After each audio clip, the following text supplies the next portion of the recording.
Rather than asking what more you can do to reach your goals, how about asking yourself what to let go of?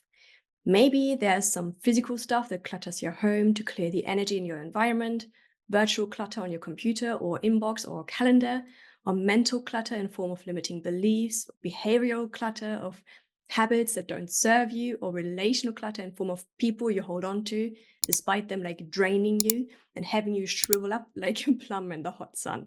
In this episode, I want to share with you what happens if we don't let go of specifically limiting beliefs and relationships. And I also want to share why it's important to do so and how to break free once and for all. Letting go of limiting beliefs that are stuck is crucial because it allows you to shed the weight of the past and create space for new possibilities. Imagine a person who carries the burden of limiting beliefs, such as, I'm not smart enough, or I'm unworthy of love. And because that's what they learned, right? To believe in their childhood, maybe because maybe a teacher said, you don't have what it takes. This can massively, massively impact people and form a stuck belief that ends up holding them back from embracing their true potential and expressing themselves authentically. They might find it challenging to pursue their passions or share their unique voice or make decisions that are truly aligned with their values and what they want to stand for and what is important to them. Or consider someone who clings to like a toxic relationship because they fear like the pain of letting go. And I'm sure we all had that one, or maybe even several friends that were just sucking all the life juice out of us, yet still we held on to them because we didn't want to like disappoint them or be like causing any conflicts. Those people could be even someone who just doesn't have like a single good thing to say about you, or spreads bullshit about you behind your back, or breaks your trust, or kills your vibe, or constantly judges you or belittles you and your goals. And the reason we might keep this relationship alive is, as I just mentioned, because we have like a need for harmony. We want to avoid conflict, and we learn to do that through people pleasing and sucking everything up that life or other people throw at us. So we're literally like standing in in the shit when shit hits the fan, be like, come at me, even though we don't like it, because we fear we could maybe have conflict, or the other person might be disappointed, or we would like sacrifice harmony for that. But what that actually sacrifice is your happiness and compromising your true selves in the process. The fear of being alone and starting anew might prevent you, therefore, from experiencing the joy and fulfillment you truly deserve and truly desire. And I do speak from a lot of experience here. I had to let go of those people who called themselves friends, but were actually shitting all over me. And I also let go of my attachment to most of my family member, actually, because I just can't dare to put on like a good face to a fake game. Like, ugh, it literally rolls my fingernails. I can't do that. And while it's hard at first, this allowed me to build truly genuine connections with people who love me for who I am.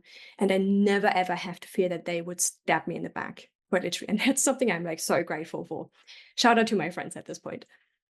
I also touch on this in my book, actually, that sometimes people aren't meant to stay in our lives forever. Sometimes it's just for a little while so we can learn something from them or with them. And when it's time to move on, we let them go. We all are on our individual journeys of life, and to welcome in new connections, there's nothing wrong with shedding the old that aren't of service as you grow. And another major reason as to why we hold on to whatever is of disservice to us is because it's familiar. It's what we know and what we experience as our personal normal. And this might trick you into thinking that holding on to the past is safer than stepping into the uncertainty of the present and future. Like, we don't know whether we make new friends who truly love us, or whether we find a new career that will truly make us happy. We have to learn and to trust that that will actually happen. And in addition, breaking free requires some work and effort from your end, like courage and self-reflection and a willingness to challenge one's own beliefs.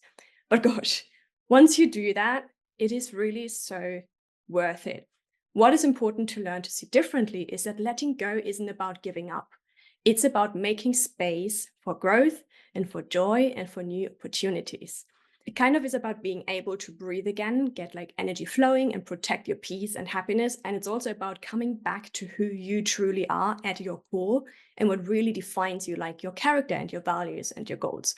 So by letting go of limiting beliefs and negative relationships and past hurts, you create space for personal growth, self-acceptance, and a renewed sense of purpose. And it is through this process that you can begin to embrace your true self and express it authentically in all aspects of life. Like in short, you just get on with life the way you want to and with a clear focus on what's good for you. By letting go, you truly empower yourself to rewrite your story. And I did host like a workshop on letting go a couple years back, actually, which is still available to those who are in the Best Selves Club, my membership. But I wanted to share with you briefly what I call the 5R of letting go that will guide you through letting go, like the process and what holds you back in an effective and compassionate way. So let's start. So the first R is recognize, which kind of summarizes the power of self-awareness. So take a moment to recognize the relationships, the things, and the emotions that might be holding you back. And self-awareness is the first step towards creating the necessary clarity to move forward. By understanding what no longer serves you, you can then begin the actual process of letting go. Then we have the second R, which is reflect. Delve into the why, meaning take some time to reflect on the reasons behind your attachments. Dive deep and explore recurring patterns or triggers that keep you tied to the past and gain insights into your emotional ties and examine like the impact they have on you right now.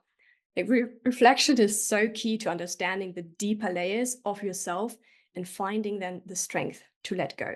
This is your why. This is literally your fuel as to why you're doing this as well. The next R is, the third one is release. Set yourself free. Letting go is more than just cutting ties or decluttering.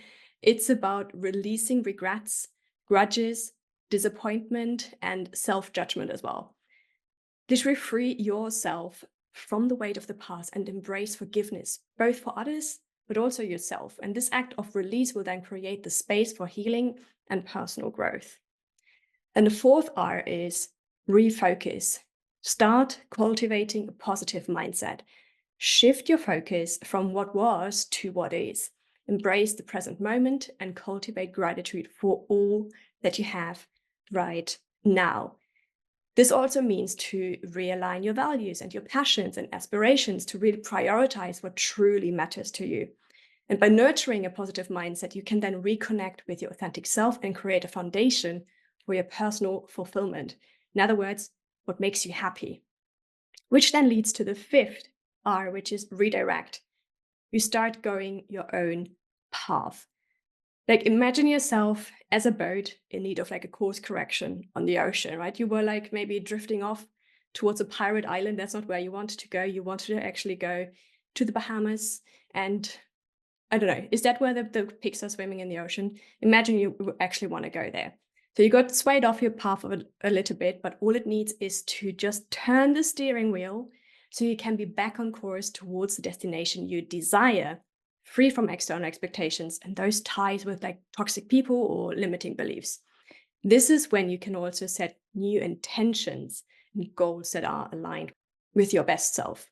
And I do want to say you may need to do these steps a couple of times, maybe only once, but maybe you do it now and again, maybe on like the same topic later. But any of that is totally normal and is what makes us human. For a computer, it's easy. For a machine, it's easy. You can just delete the old program and install a new one as if the previous one never existed. But we have the gift of memory. So sometimes those old wounds, if you want to call them that, might pop back up again. But you now have the tools that will make it easier to heal again and move on with your life. So let's sum it up. So you can take this and implement it into your life to free up some space and energy in your mind and in your relationships, or even your physical space if it's stuff in your home like clothes that don't fit anymore or aren't your style anymore, or even who you follow on Instagram. Like literally, this process applies to anything that you want to let go. Starting with the first R, which is where you really get clear on what is holding you back and you create that self-awareness. Then you reflect why you're holding on to it, release the attachment, refocus on what truly serves you, and then you take action into that more aligned direction. So, if you like this episode, then please do like it on YouTube or leave a review on wherever you're listening. And it takes only a couple seconds for you, but producing these episodes actually takes a couple hours. So I would love to hear from you how you liked it, as it will really help me to continue doing what I do. And I always love hearing from you anyway. With that, I am sending you a big hug, and I see you again next week with a new episode.